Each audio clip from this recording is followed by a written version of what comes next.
Olá, seja muito bem-vindo a mais uma palestra. Hoje eu trago um conteúdo de alto valor e você vai ter condição de aplicar isso imediatamente na sua obra, seja você construtor, empreiteiro, coordenador de obra, no contexto como um todo ou em parte, você vai ter condição de aplicar os conhecimentos dessa palestra e promover um ganho substancial no resultado do seu trabalho. Fica comigo até o final, que eu tenho certeza que vai valer a pena.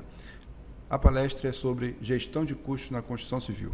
É um tema sempre muito debatido, muito importante, de alta relevância, tudo relacionado a valor, tem um impacto muito grande no resultado do empreendimento. Então vamos lá.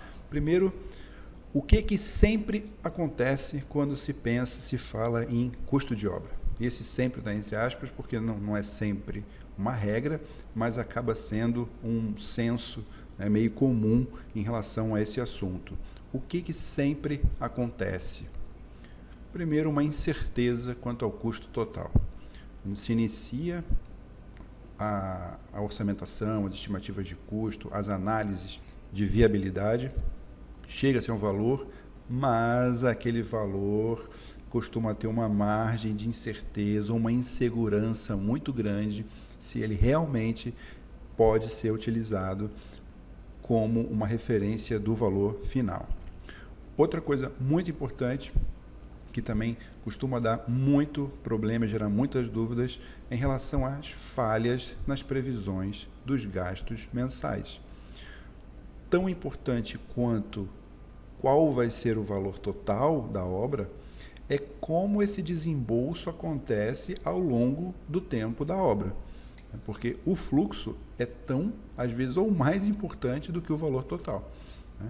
Então, entender e ter uma certeza de como esse gasto vai evoluir ao longo do tempo para definir a necessidade dos aportes de recurso, para garantir o andamento da obra não seja sacrificado por isso, é muito importante. Então, a falha nessa previsão de gasto mensal também é um aspecto muito relevante nesse contexto. E no final, um custo maior do que o previsto, um custo total maior do que o previsto. Então são essas três grandes dores em relação ao custo de obra. Primeiro, no aspecto inicial, quanto que vai custar e o valor que você levantar ou estimar, se aquilo tem segurança, como esse gasto, esse desembolso acontece durante a execução da obra e no final, quanto que custou e aquilo comparado com o que você havia inicialmente previsto. Então essas são os três grandes problemas, as três grandes dores, as três grandes preocupações e que costumam gerar muita dúvida e muita dificuldade em relação à gestão de custos de obra. Mas como é que a gente gostaria que fosse? Como é que seria o nosso sonho, como é que é o nosso desejo de que fosse em relação a essas realidades? Primeiro, uma estimativa de custo precisa. A gente não tem um orçamento, uma estimativa de custo, ele não é um número cravado. Por definição, um orçamento é uma faixa. Mas eu não adianta, do que adianta eu ter uma estimativa de custo inicial com uma margem de mais ou menos 30%? Então, isso não ajuda muita coisa, muito menos para uma decisão de investimento, uma viabilidade.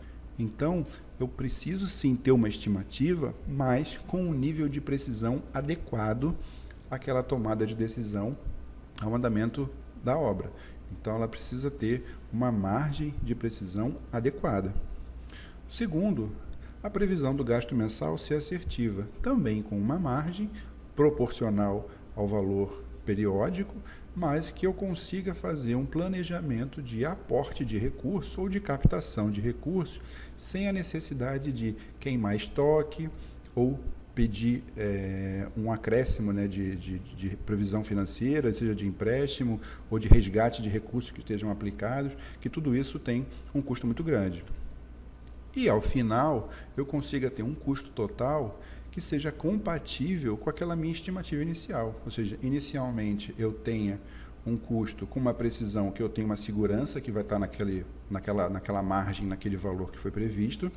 Ao longo do andamento da obra, eu tenha um gasto mensal o periódico, seja ele mensal ou de uma outra periodicidade que se defina, mas que eu tenha essa evolução de gasto compatível com aquilo que foi previsto, e no final o custo total tem que ser alinhado com aquele que foi definido inicialmente. Então, esse é o objetivo.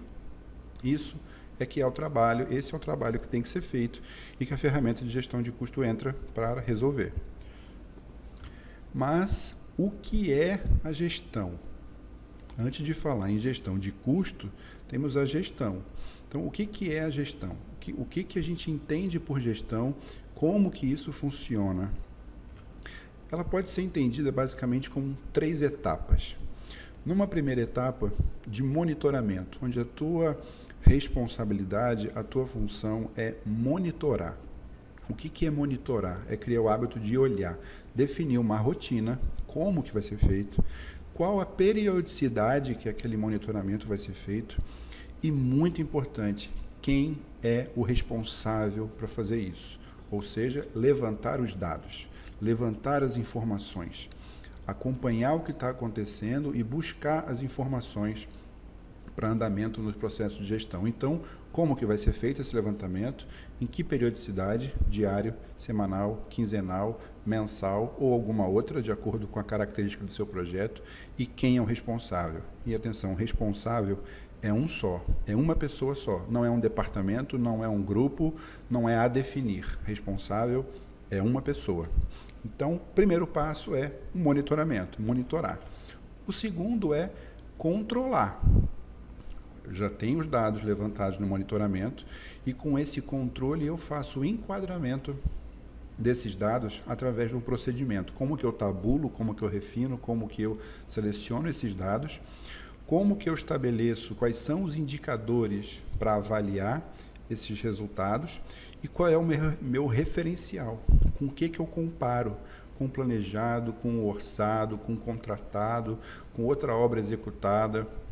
Então, o controle vem da utilização dos dados que foram levantados no monitoramento, trabalhados para se chegar a uma informação que será utilizada na etapa posterior, que é o terceiro passo da gestão, que é a atuação, onde através das informações que foram levantadas no monitoramento, um ajuste de cronograma, se eu tenho algum impacto de custo, qualquer coisa que eu tenha que fazer para, com base nas informações que eu obtive, trazer a minha obra de volta para o cronograma, para o planejamento, para o orçamento, para o escopo que está contratado, eu faço nessa terceira etapa. Então, é basicamente monitorar, controlar e agir. Agir caso a etapa de controle defina que precisa ser feito. Senão, a ação pode ser também basicamente, não precisa ser feito nada.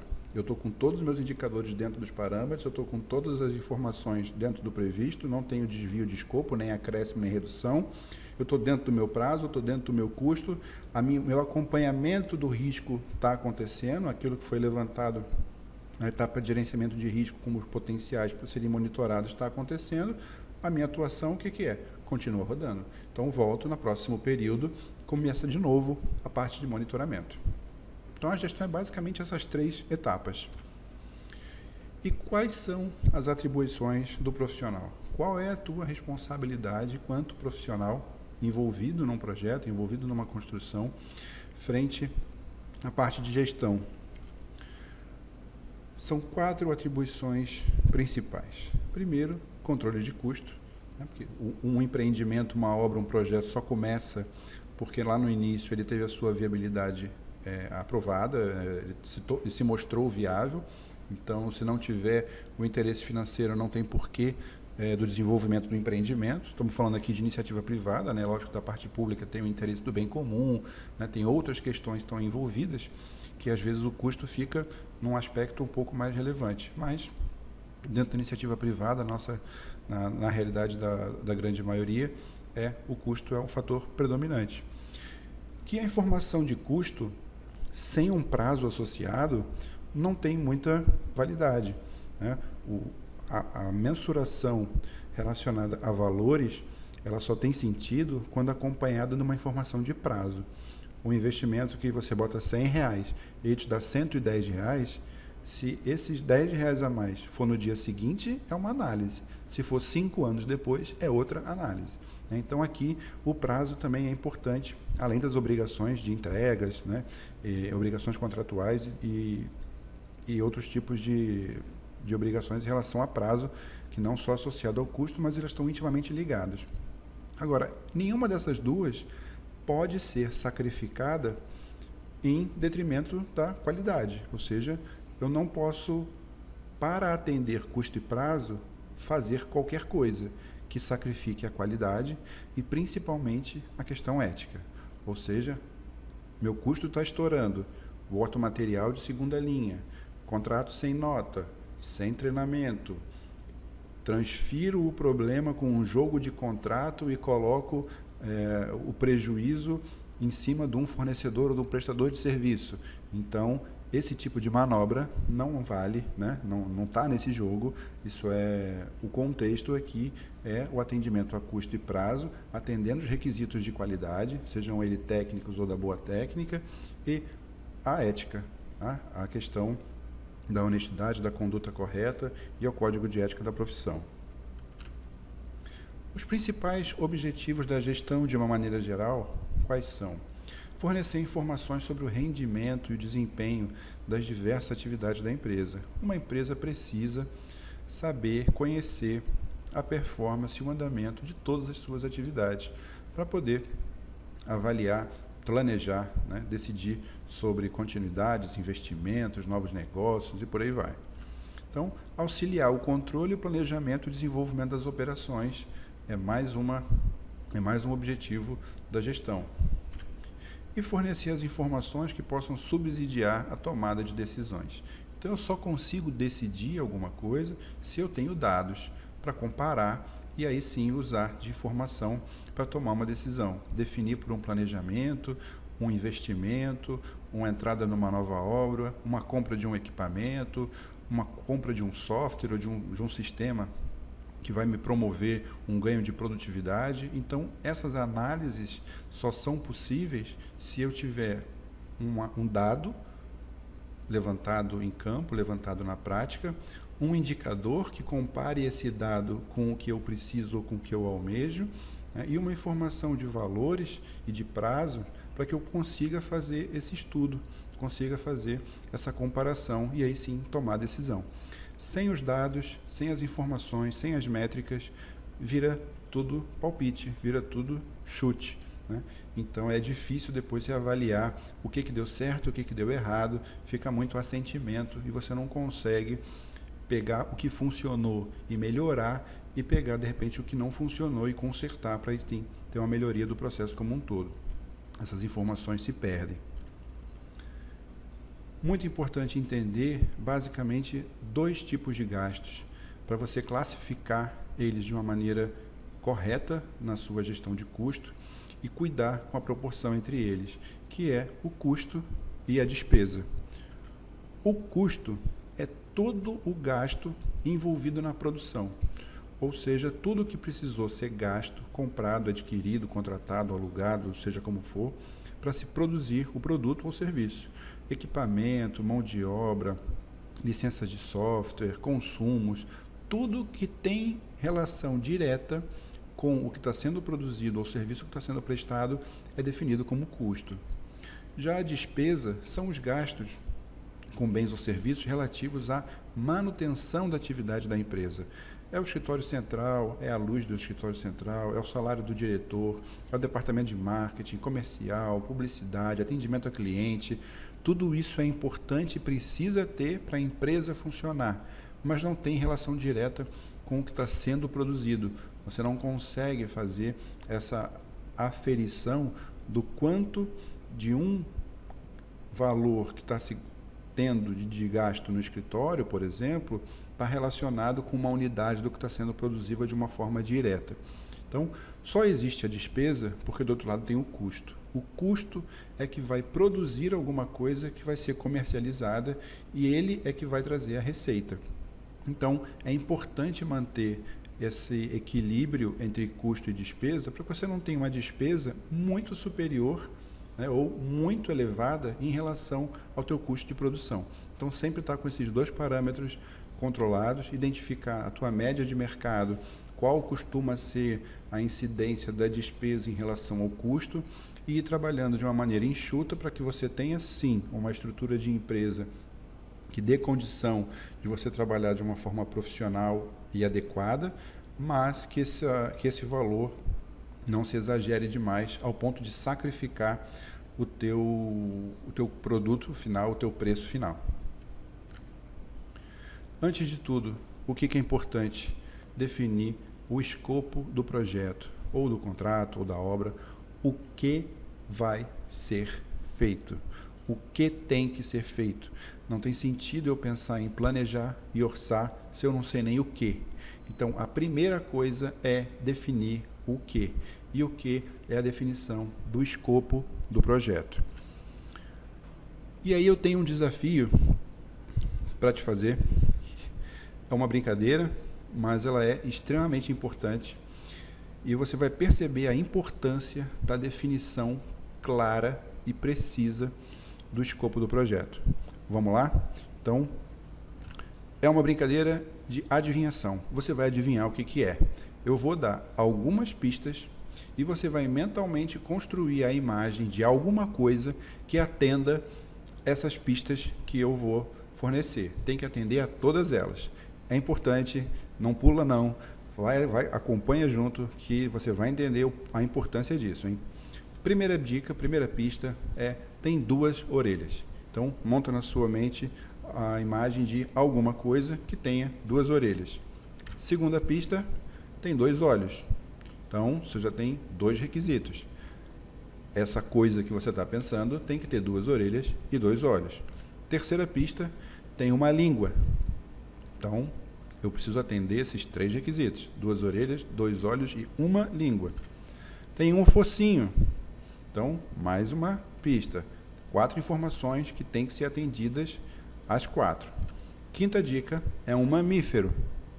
Então, eu estou cada vez dando mais detalhes sobre o que é isso que eu estou pedindo para você adivinhar. E a sexta dica tem 4 patas. Então, agora acho que é possível já você resolver esse enigma, né? Esse grande desafio, e você vai ver que é realmente um grande desafio, identificar do que eu estou falando. Já sabe o que é? Tem uma ideia? Vamos lá, 5, 4, 3, 2, 1. Já mentalizou a resposta de o que eu estou falando, do que se trata? Então, qual dos dois? Existe uma altíssima probabilidade de você ter pensado num desses dois, ou num gato, ou num cachorro. Não necessariamente essa raça, essa espécie, né, esse tipo de animal, mas exatamente um gato ou um cachorro. E por que isso acontece? Porque você tem um conjunto de informações que se adaptam, se adequam a atender qualquer um dos dois. Ah, mas qual é o correto? Tanto faz, nenhum dos dois. Por quê? Quantos mais poderiam ser? Quantos outros animais atendem aquelas 6 características que foram passadas? Certamente não são só esses dois. E por que isso acontece? Eu tenho algumas informações? Tenho. Elas são suficientes? Eu consigo definir um animal ou definir o que estava sendo perguntado com base nelas? Consigo. Foi definido aí um gato, um cachorro. Foi o que você imaginou, provavelmente. Mas pode ser uma série de outras coisas. Então, você ter um projeto, você ter um conjunto de informações, não necessariamente você tem todas as necessárias. E você precisa se certificar de que tem todas as informações necessárias e completas para você executar a sua obra, o seu projeto, o seu trabalho. E por que a gente cai nessa armadilha, né? O cérebro humano ele tem a tendência de economizar energia e pegar atalhos. Então, a partir do momento que você tem algumas informações que na sua mente você consegue juntar aquilo e complementar com alguma coisa que você já conhece ou que lhe é familiar, o cérebro faz essa ligação, encerra o processo e te dá a informação de que está resolvido e você tem a plena certeza de que aquilo está resolvido e é líquido e certo. Só que não é bem assim. A gente é traído por essa mecânica do nosso cérebro de imaginar que a gente consegue pular algumas informações e complementar com aquilo que o cérebro já tem de dado. E por que o gato e o cachorro? Porque essa complementação é feita com aquilo que é mais comum, mais próximo da gente.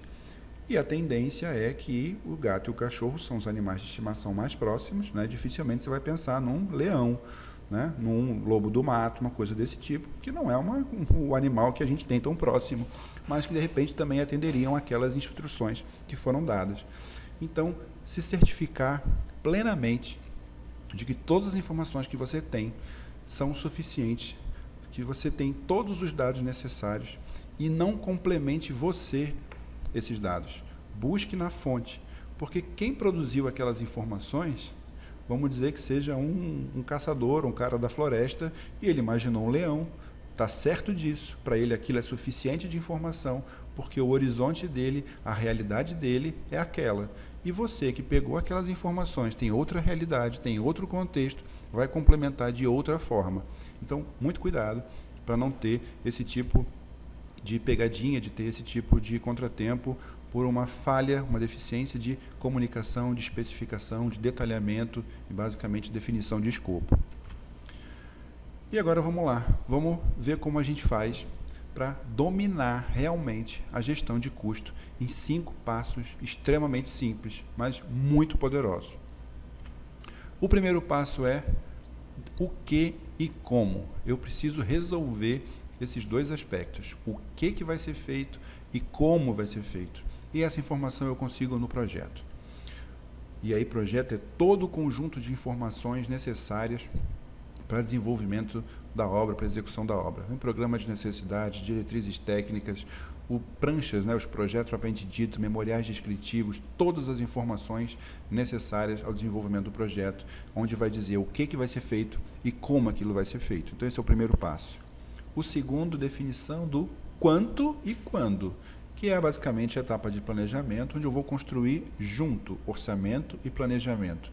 Um não existe sem o outro, um depende do outro. Orçamento sem planejamento é falho e planejamento sem orçamento é falho, porque as técnicas e sistemas construtivos que vão ditar o ritmo, que vão ditar a sequência de planejamento, são impactadas por fatores financeiros e vice-versa.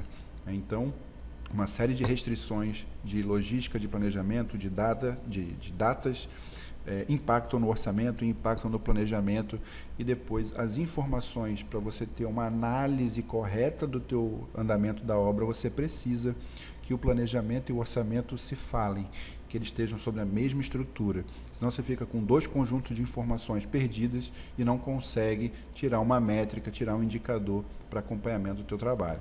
Então, definição de quanto e quando. Depois eu tenho a parte de gestão com monitoramento e controle. Eu tenho minhas rotinas de aferir os dados, levantar os dados, manter esse controle e fazer o acompanhamento das informações e a comparação com os parâmetros que são exigidos, né? Normalmente vindo do planejamento, do orçamento, de requisitos de contrato. Então esse é o terceiro passo. E o quarto, a atuação. Com base nessas informações, no meu escopo, no que eu tenho a obrigação de fazer, na minha definição de planejamento e de orçamento, e com os dados que estão sendo levantados durante a execução, o que eu preciso fazer para mitigar problema, reduzir o impacto de problema e potencializar, tirar vantagens de eventos que possam me promover algum benefício. Então, esse seria o quarto passo, a atuação. O primeiro, eu tenho o projeto, a definição do que e como, depois a etapa de planejamento, onde eu defino quanto e quando, a etapa de apropriação e medição, com monitoramento e controle, o levantamento de dados e as métricas, e depois a atuação, onde eu tenho a habilitação, ou seja, pessoas, equipes que tenham qualificação e habilitação para atuar, para conduzir, para implementar aquilo. Tem 4 passos, cadê o quinto? O quinto é o mais simples e o mais difícil. É o mais simples porque não tem nada novo, eu não preciso construir nada novo. O mais difícil é que depende de disciplina, depende do hábito, depende da tua capacidade de manter o processo rodando. O quinto hábito é fazer isso constantemente. A etapa de gestão e atuação, monitoramento, controle e agir, monitorar, controlar e agir, monitorar, controlar e agir, com a periodicidade definida por todo o processo de produção, por toda a obra, sem se perder, sem esquecer, sem deixar para depois, sem juntar 3 meses e fazer tudo de uma vez depois. Isso não tem sentido, não tem efeito. Então, ela é simples porque não tem nada novo, eu não preciso fazer nada novo, mas ela é extremamente difícil porque é um desafio grande de você manter o hábito, de você manter a constância para essa informação e essa atuação não se perder. Então, esse é o 5º passo. Mas então, por que sempre acontece? Se é relativamente simples, os passos não têm nenhuma novidade, eles estão organizados, então por que sempre acontece aquilo que a gente falou no começo? Também a resposta é simples, pela negligência, pela inobservância de alguns ou de vários desses passos. Normalmente isso acontece em cadeia. A obra vai começar, se faz um projeto o mínimo possível, só para aprovar, ou só para liberar a comercialização. Se começa a parte de planejamento e de orçamento com o mínimo necessário, uma estimativa, alguns indicadores, alguns parâmetros não muito claros.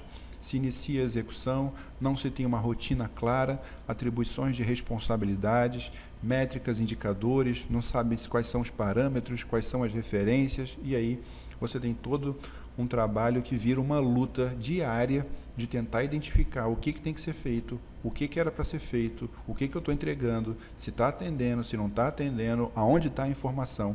Então isso vira uma briga realmente durante todo o transcurso da obra e você acaba virando meio que espectador nesse navio que está batendo para um lado e para o outro. A parte boa é que você tem o poder de mudar isso. Cabe exclusivamente a você, como responsável pelo todo ou por uma parte, de acertar isso. Pegar cada um desses passos e avaliar, primeiro na origem, na definição do projeto, no que e como que está o teu procedimento.